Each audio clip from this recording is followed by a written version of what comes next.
Hello, everyone. Welcome to our webinar today. We're very excited because we're going to talk about personal brands. And this has been a hot topic for a while now, but I feel like we're kind of seeing some different things with personal brand right now. So I'm very excited to go into everything today with Christina, of course, the pro is here.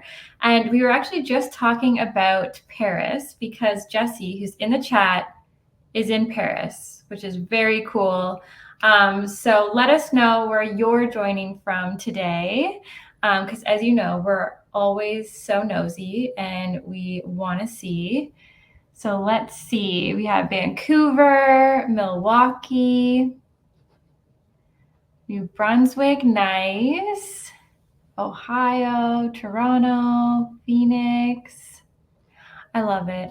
I love to see where everyone is joining from. Oh, St. John's, nice. Is there anyone else in Paris? Jesse, maybe you can do a HeyOrca meetup in Paris. Oh, Wales, very cool. I love it. Well, keep continuing to share where you're joining from because, as you know, we love it. Same, Deb. I also wish I was in Paris. Whenever I see Jesse's pictures, I'm immediately jealous. So yes, maybe we should all just go to Paris for the next webinar. Community meetup, let's go. Yes. No, I'm down. I am down. You know what? If our community meetups just keep growing, we're going to have to go on a little tour or something. So maybe one day. Amazing. All right, we are going to get right into it because we have so many amazing things to cover today.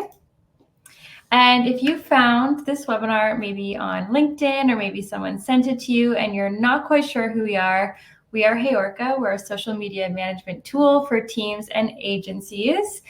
So yeah, we're here to assist you with all of your scheduling needs. And one of my favorite things is that we have unlimited users. So your whole team can be in HeyOrca, no extra cost for that, which is amazing. And I have to shout out our social pages because Natalie and Jessica have been doing an incredible job with our content. So if you want to go check it out, it is at HeyOrca on all platforms, really. So go check that out. And we will do a quick round of intros. So my name is Alyssa, and I'm a community strategist here at HeyOrca. So I work on our webinars, our daily newsletter, Facebook group, HeyOrca stands, all that good stuff. And I will pass it over to Christina. Hi, everyone. I'm Christina Garnett, and I'm the Chief Community Officer here at HeyOrca, and we're so excited to have you here with us today, especially Jesse, who could be bouncing around Paris, but is hanging out with us. So I am deeply honored, and thank you so much for giving your time. Let's get started.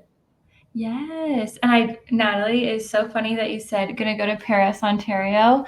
Honestly, Paris, Ontario is so cute. If you're in Ontario and you're looking for a cute little day trip, Paris, Ontario is the place to go. And as usual, we have our giveaways. So there are two different ways to win an Amazon gift card today. So the first way, super easy. We currently have a poll going on our LinkedIn page with the question you see here. So head over there, vote on the poll, and then you will be automatically entered into the giveaway. Now, the second way to win requires a little bit more work, but you have more time for this one. So you have until Tuesday at noon.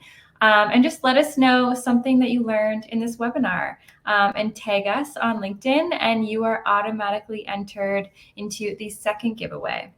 And a little hack for you is if there's a slide that you love, or maybe there's a piece of information that you're like, oh my gosh, I need to remember this, screenshot it, and then there's your LinkedIn post.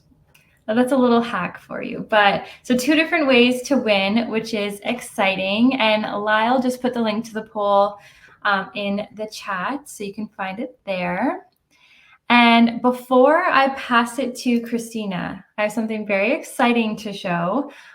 We actually just launched a new feature today. So I am going to give you a quick little sneak peek of what it looks like. So I will get it up here. So we launched LinkedIn personal reports. So this is really exciting, and you're seeing this before the newsletter is even seeing this. It goes out in the newsletter tomorrow, so check that out. But I wanted to give you a little sneak peek today. So shout out Jessie. I'm currently in her HeyOrca calendar, in her reports, and I am going to head into the LinkedIn personal reports. And this works just so perfectly this week because with personal branding, of course, you're going to want to check on that LinkedIn personal reporting. So when you go into the report, this is what you're going to see. So you're going to see some key performance metrics. So you'll see total connections. You'll see any changes in connection growth within the time frame that you chose. And then if you keep scrolling, there are some engagement metrics. So you'll see total comments, total reaction, post published. So you can scroll through here and check that out. And then my favorite part is the post performance area.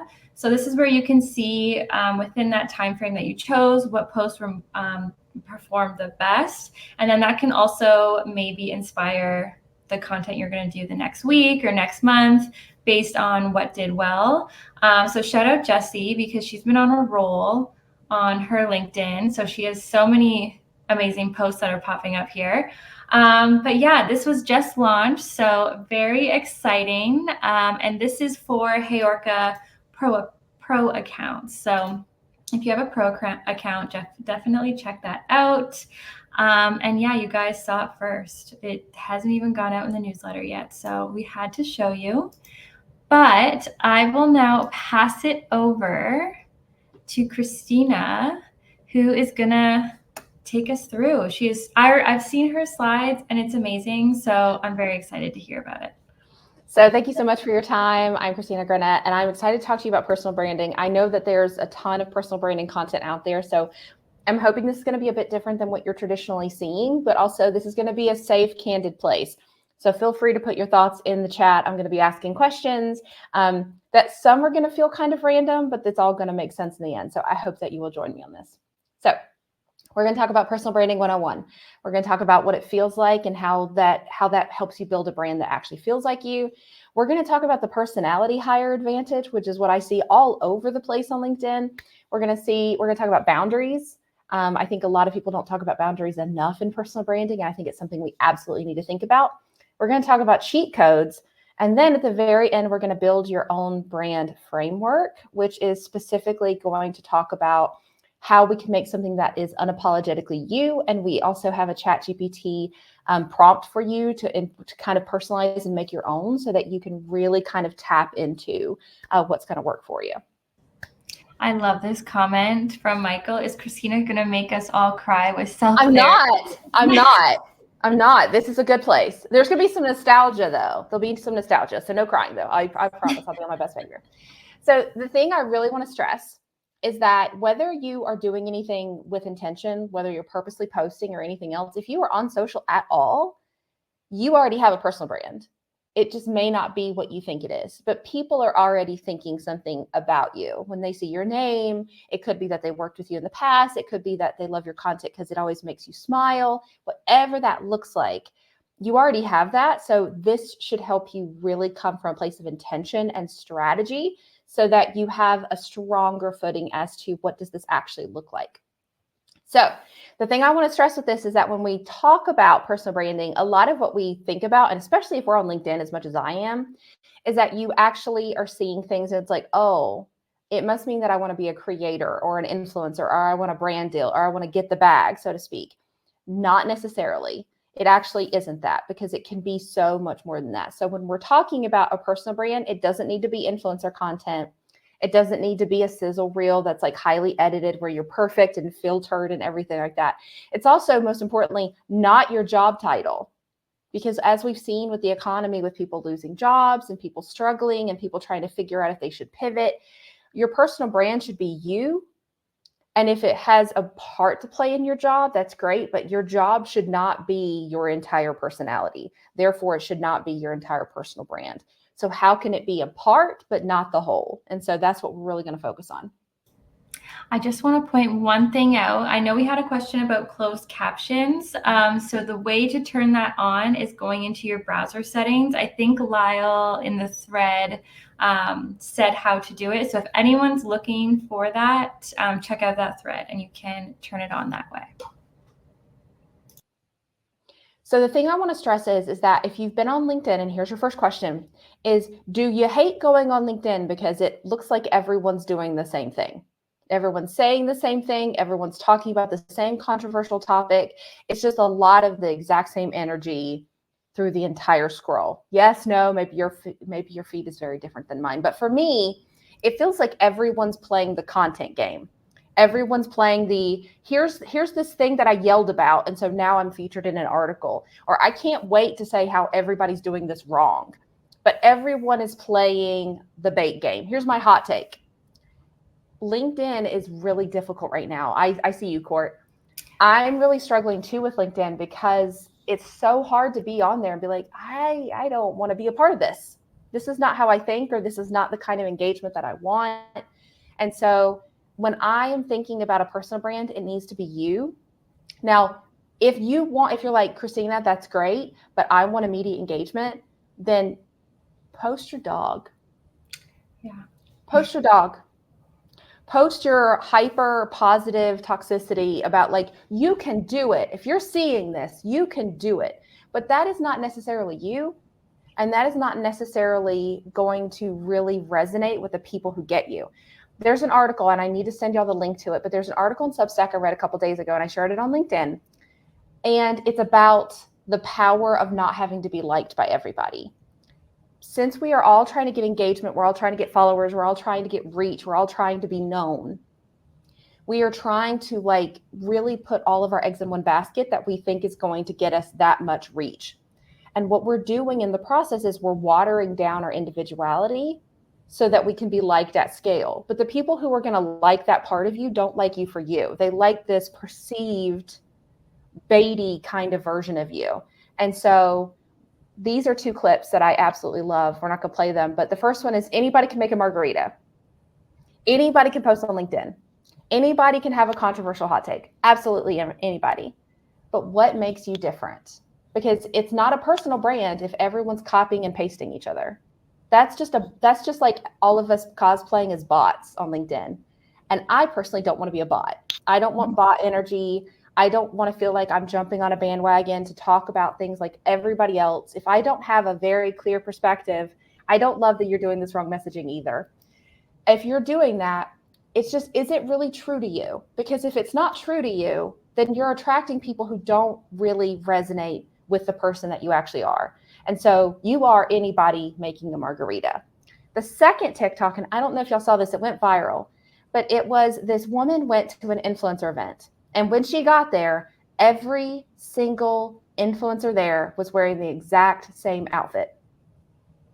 They all had on this like Suzanne short cropped trench coat, brown bag, like the whole thing. And that is what we are seeing, is we are seeing the content version of all the influencers are wearing the same clothes. It's the people on social media in the pursuit of being liked. We've commodified what liked looks like and what that content needs to be. And so that's why you go on LinkedIn. It's like, why does every single post look the same? Scrolling's not making it better. It's just showing me more content that looks exactly the same. And so this is not going to make you cry, but this is going to hopefully make you a bit more rebellious and be like, I can't be that person. I can't be this bot army. I need to be unapologetically myself. So we talked about what it isn't. What is it? And for those who've known me at HeyOrca, they know that I love Wally. I probably put Wally way too many times in my presentations. I know Joe's probably wanted to take Wally's cute. Wally's cute. I love Wally, but it really comes down to how are you different and what is consistently showing up look like for you? What are your values? What are your vibes? It should be a permission slip to be yourself. So like online, even on LinkedIn, I tend to be a bit sarcastic. I tend to be like hyper observational. And so that's how I show up. I need to have that little sprinkle of me, there's a Virginia Woolf quote that I really love, and it says something to the effect of, if I'm not myself, I'm no one. If I'm not showing up as myself, I'm no one. It's something to that extent. But it's basically saying, like, if you're going to be a personal brand, it needs to be personal. It needs to be you. It needs to be you showing up and what that looks like. Because otherwise, you're just lumping yourself into this group of oatmeal where everyone looks the same. Everyone's posting the same things.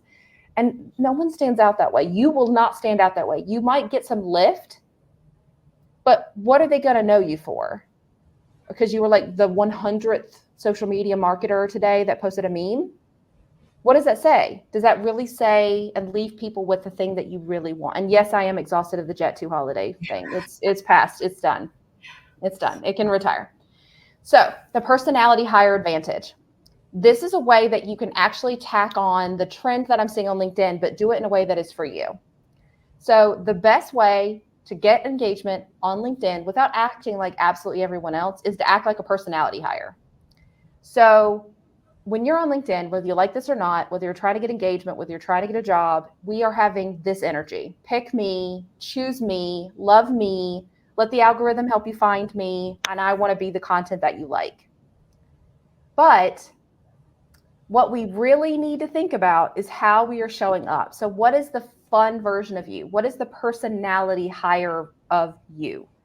That is who, if you're like, I need to be funny, I can't be just writing these essays and these thesis statements on my LinkedIn. It's boring. It's not who I am.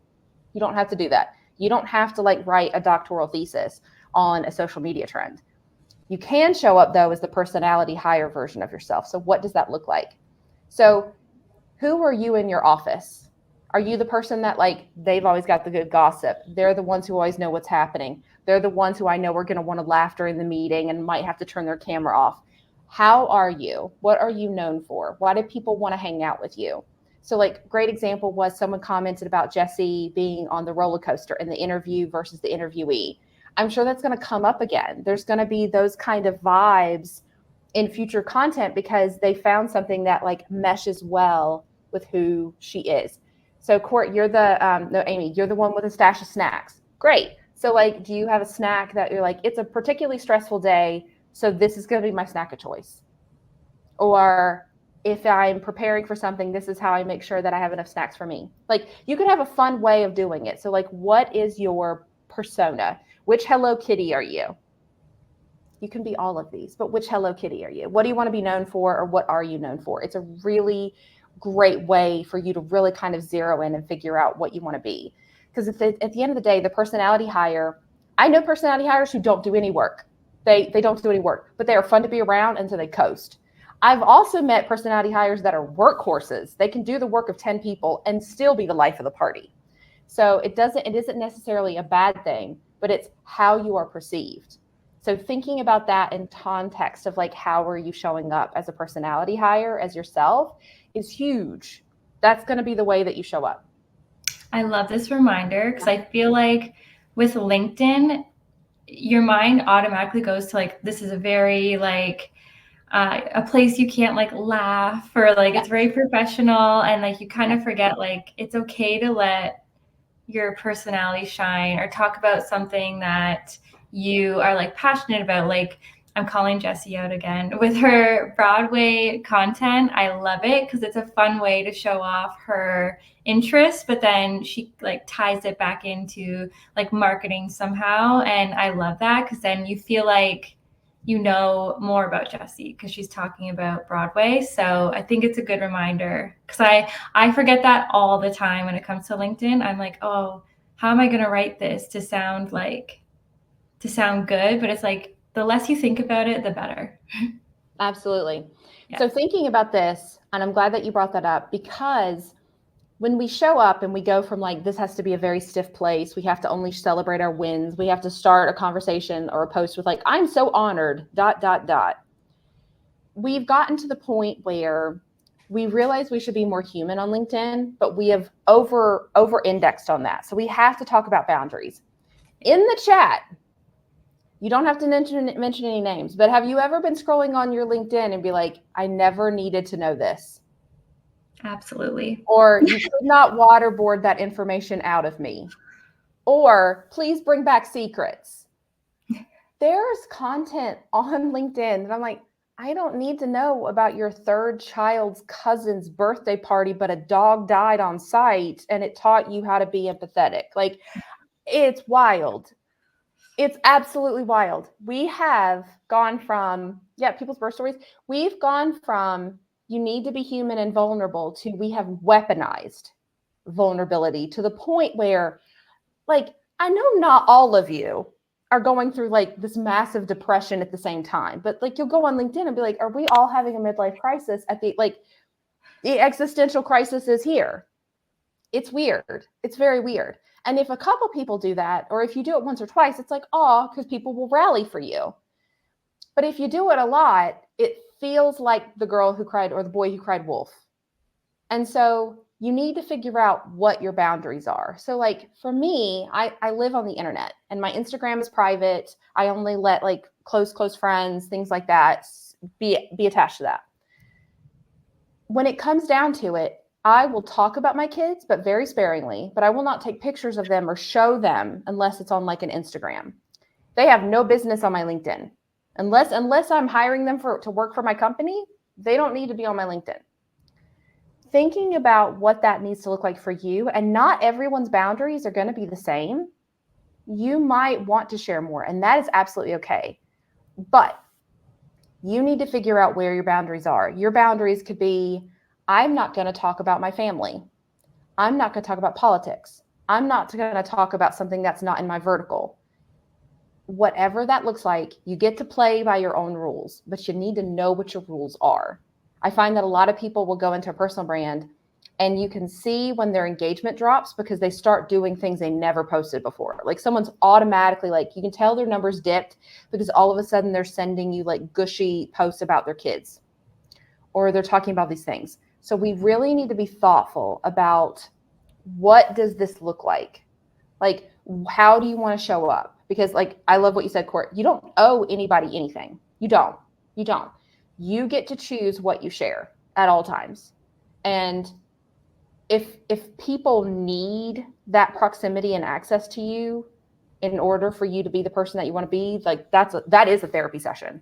Like that is a whole therapy session by itself. Why do you need that level of access to you for people to make you feel loved or liked or popular or whatever? So figuring out what that is, like what are the on limits for you and what's on brand for you is a huge way to start really calibrating what does this personal brand need to look like.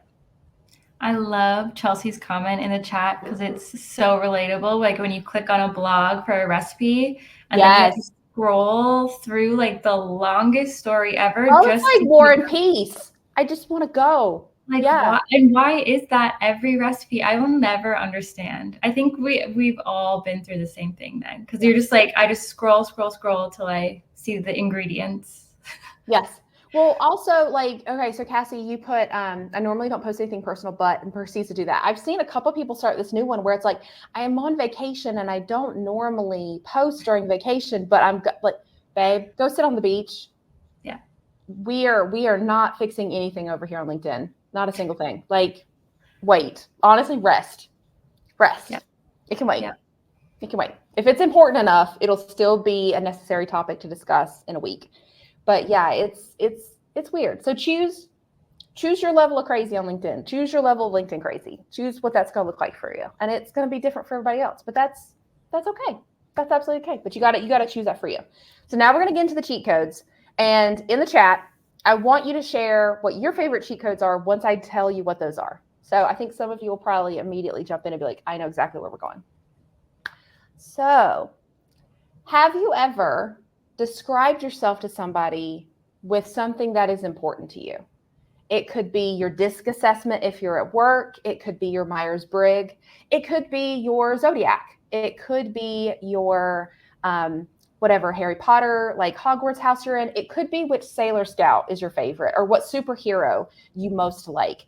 But this is another way for you to think about how you identify yourself and what cheat codes you use to be able to push through. So for example, I am a Sagittarius, and for lack of a better phrase, I love to travel. I am restless as the day is long. I'm also a Ravenclaw, Jessie.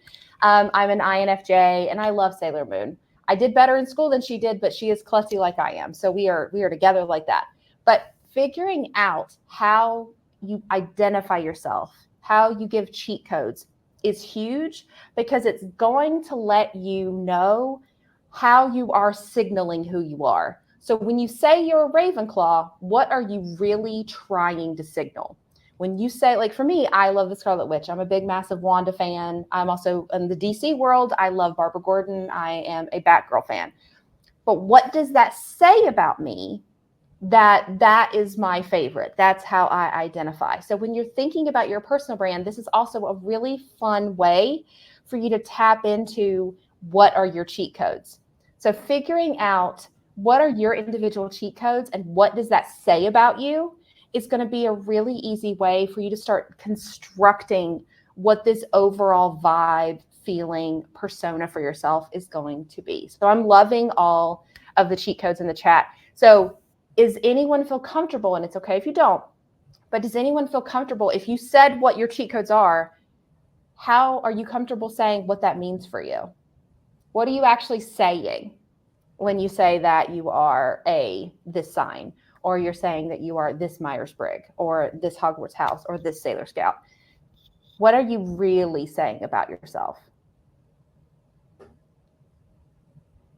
Natalie says, I'm a Pisces, so I often talk about the emotional impact of things within reason. Love that. Yes, yes. I'm a Capricorn, and I feel like I am a Capricorn to a T. Core also a Capricorn, yes. Yep. I love a true Pisces sun. I love that.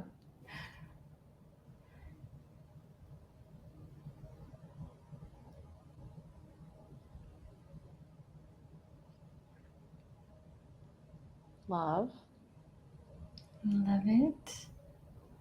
I also love that everyone just knows their Harry Potter house like immediately, because we've all done the quizzes multiple times. I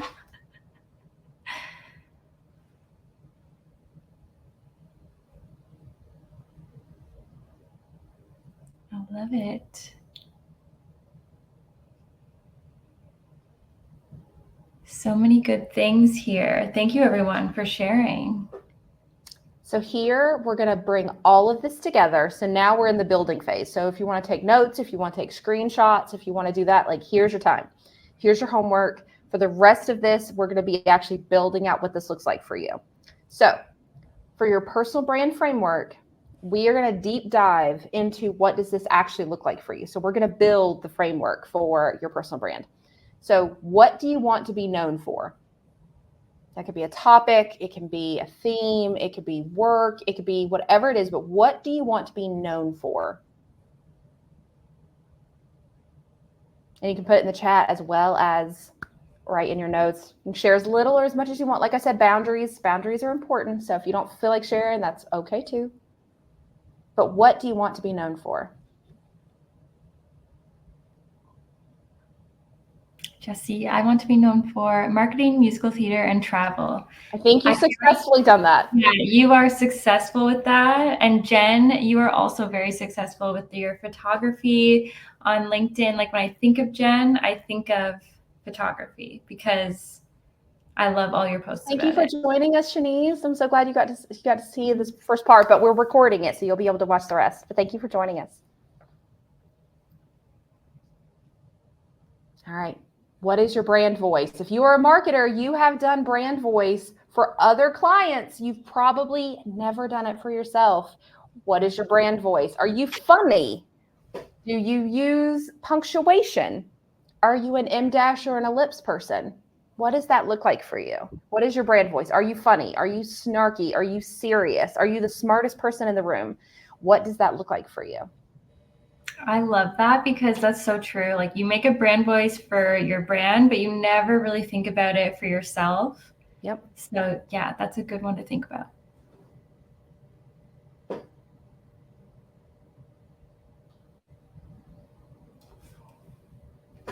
All right. And then what do you always talk about? And here's an important thing to think about too for personal brand. If you are trying to do and talk about things that you don't normally talk about, it's going to be very difficult for you. So what I like to think about is if I was really sick, but I had to write on LinkedIn that day, what am I going to write? What are the things that I can easily write about and talk about without having to do a ton of research, without having to be on the top of my game? What am I naturally just able to start like just yapping about? That's a really easy tell, because if you get burned out, you're going to stop writing that content. If you're sick, you're going to stop writing that content. And you need to be consistent if it's going to be your personal brand. So what's the stuff that you're really tapped into, that you really know that you can talk about regardless of how you're feeling?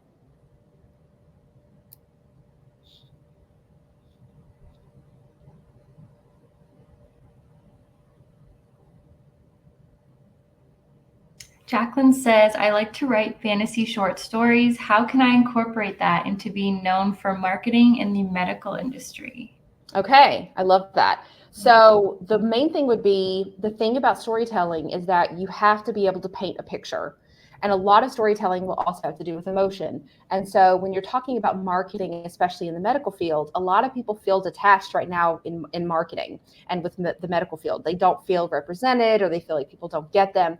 I think that's a huge opportunity for you to put the humanity back into the medical industry and really highlight what the opportunities are to connect with people.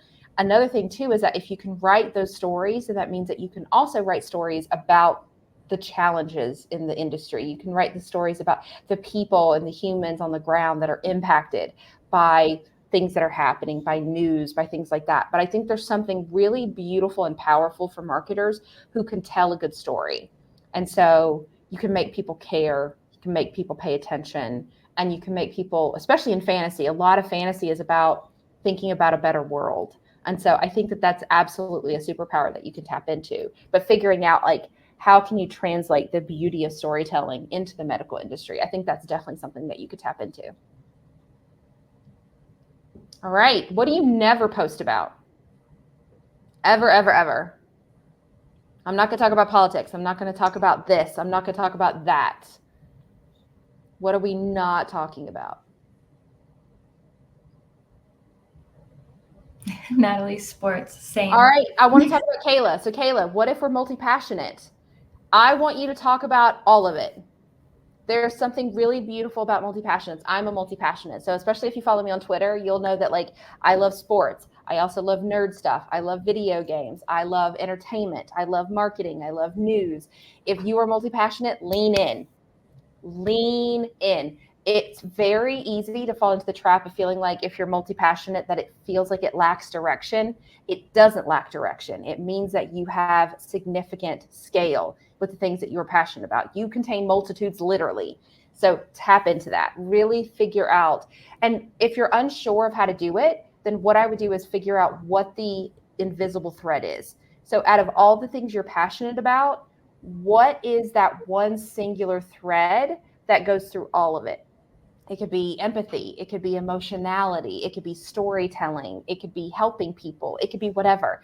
But if you can figure out, if you put all of those moving pieces together and you look at them and take a couple steps back and be like, what do all of these have in common?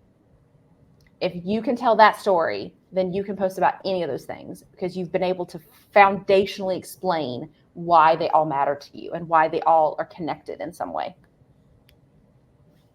All right. What are your cheat codes? And there can be ones that I did not even mention.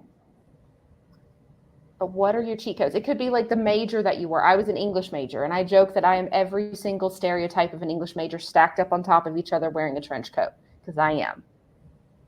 But what are the cheat codes? Sarah, thank you for your service. I never post about how getting engaged taught me about SaaS marketing. Thank you for your service.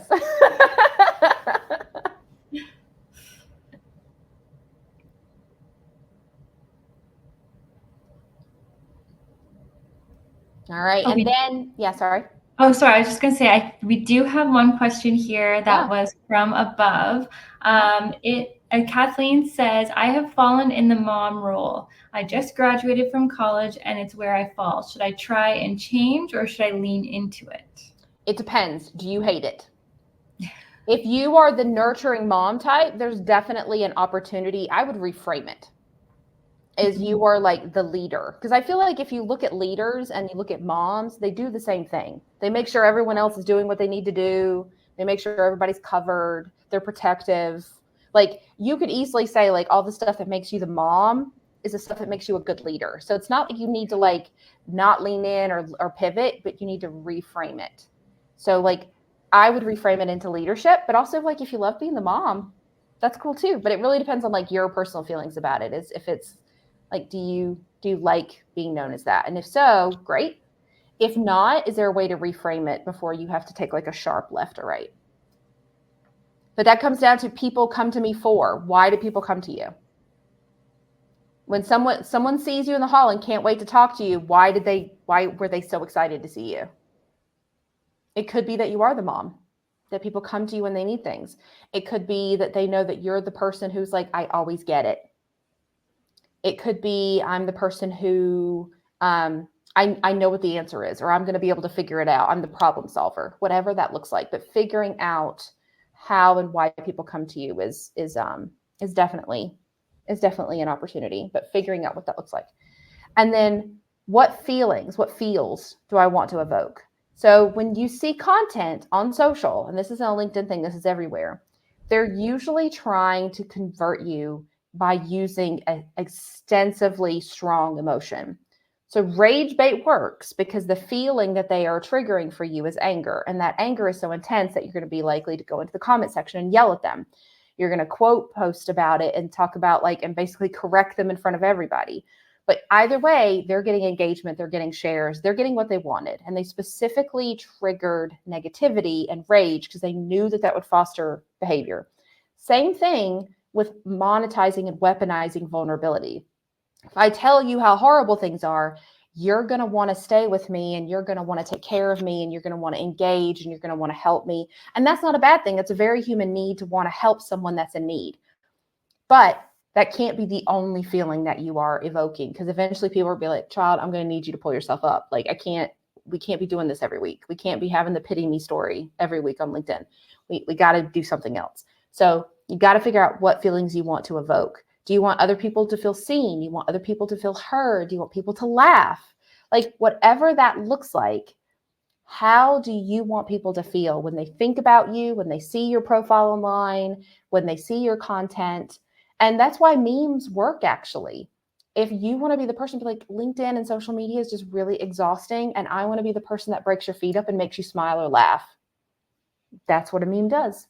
So I'm not saying you can't do that, but I'm saying like it comes from a place of I want to be the person that makes them laugh. I want to be the person that breaks their doom scroll. But whatever that looks like, what feelings do you want to evoke? All right. Here's the big thing, and I don't know if we can put this in the chat so people can copy and paste. But this is the big thing. This is the prompt. You are going to put this whole prompt into ChatGPT, and you are going to go in to the brackets, and you're going to personalize it based off of your needs, based off of everything that we've talked about in this specific post. And we are going to break down who you are. But you're also going to see things like, do you like doing video content, or would you rather write? If so, what are your challenges and your strengths? What are the things that you think about? What is your writing style? What are you most comfortable doing when it comes to creating content? What does that look like? I am going to copy and paste this. Yeah. So it will be in the chat. I'm hoping it copy and pastes normally. There we go. So the thing you might have to reformat it, but it is there.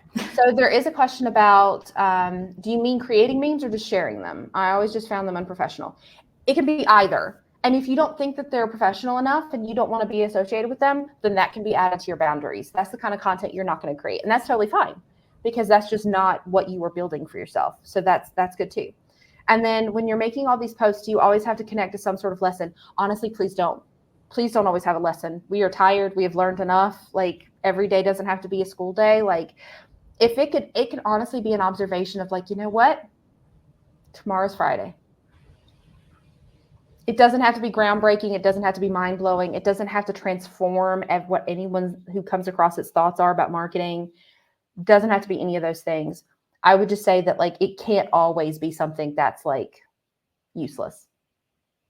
So I feel like there's a good mix.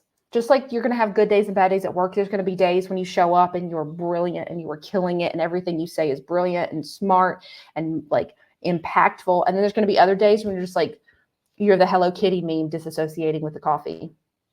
And that's okay because you're both of those things. So it doesn't always have to have a lesson.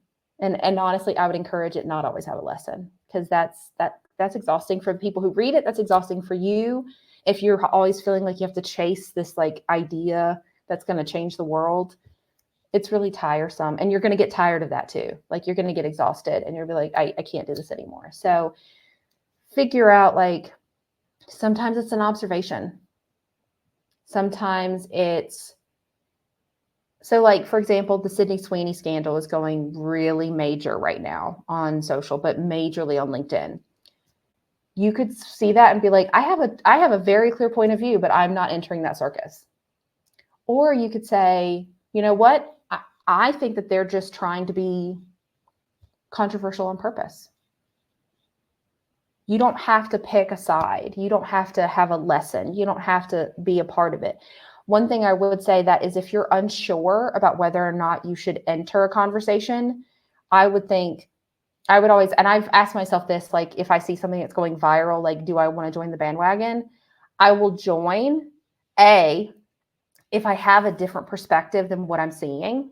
So like I'm bringing something new to the table, or it reflects something that makes sense for me. Like it makes sense, I would care about that. And if that's true for either of those, then I will do that. Otherwise, pushing other people's content that you do agree with. Like there's this whole idea that we have to constantly be like creating content for ourselves. If you were like, Christina, I can't stand it. I don't want to create content on LinkedIn, but I want to be known for stuff. I want you to live in the comments. Just live in the comments. You can get so much like reach and like awareness, and without having to create any content whatsoever. If you're just like, I can't do this, I'm absolutely exhausted, I can't write a post tomorrow, what lesson? Like, what's the big idea I'm going to come up with? Don't. Just see for content. And if there's something that resonates with you, go into the comment and write like 1 or 2 sentences. That's it.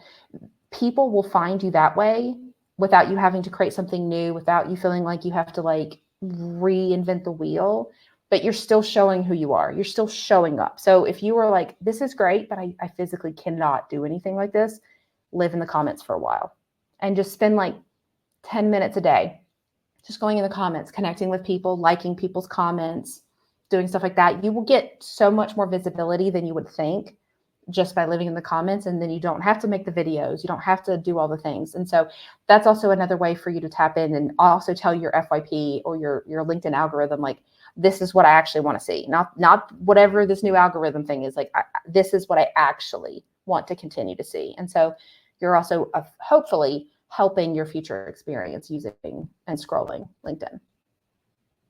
All right. Here comes the next part. You got to show up. So this is great. You have your framework. You're going to put it into ChatGPT. It's going to write out this whole thing for you.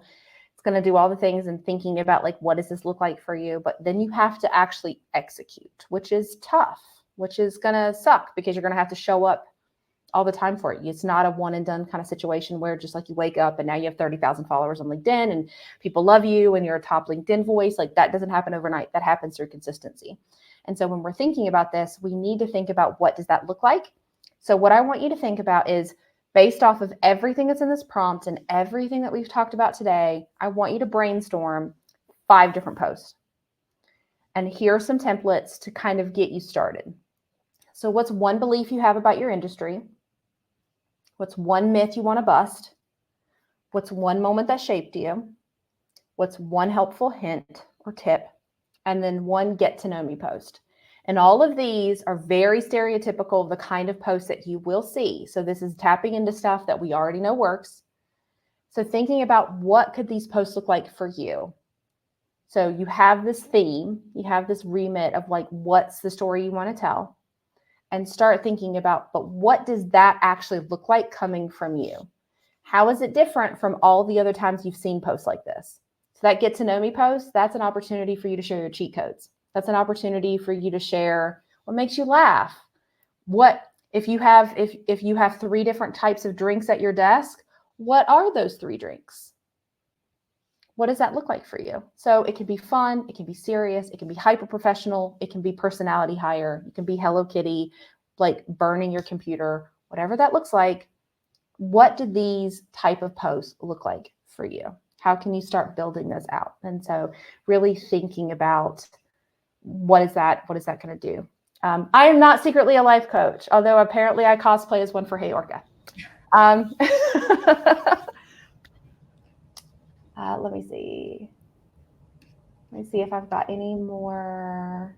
And then also, like Jesse said, you can schedule your posts so you don't feel like you have to like just stay attached to all these things. You want to be able to live your life, touch grass when necessary.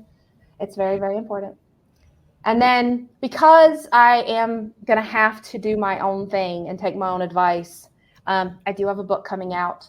It is not about personal branding though, but it is about transforming the customer brand relationship and how can brands be more human, be more empathetic, show up and actually treat their customers like humans, show up for them. And how do we use social media? How do we use customer support? How do we use social listening, behavioral science to really tap into all these things so that we can really bridge this together and make sure that we are truly being there for each other. And so I hope you love it. It is out for pre-order, but also if someone here would like to be an early reader, I can get you a copy. So you can kind of get a little sneak peek. It's due September 3rd in the UK and then September 30th in the US. Amazing. And I am posting the link to the book here. And I also have a code here that you can use. So let me pop that in the chat. But we are very excited about this. And I'm sure we're going to talk all about it when it's released on our socials. So definitely keep an eye out. But yes, we're super excited. And Christina, this was so good. I feel like I now feel like inspired because on my LinkedIn, I like post maybe for like a week and then I'm silent for like a month. Mm-hmm. And then I'm like, I don't know what to post. So, and I'm sure there's other people in the chat that feel that way too. So I feel like now I'm like, okay, I feel like I'm getting some more ideas. So this has been very helpful. Perfect. So if you want an early reader copy, message me on LinkedIn so I can send you a link. There is not an audiobook version yet. I'm having to decide if I want to actually read this bad boy myself or if I want to hire like a professional to do it. So that's kind of where we're at in that phase. So stay tuned for that. But message me on LinkedIn if you would like a copy of an early reader copy. It's got some typos in it, but all those typos have been corrected. So they will not be in the final, but you'll get to see my words and then like confidential, copyrighted, and these like big stamps on the thing.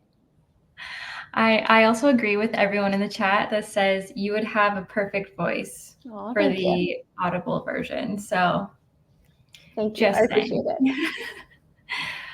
Amazing. Well, thank you so much for joining us today. This was so much fun. And I just judging by the chat, I can tell everyone is super inspired by everything that you went over today. So thank you so much for joining us. And thank you everyone for coming and sharing so much in the chat. This was amazing.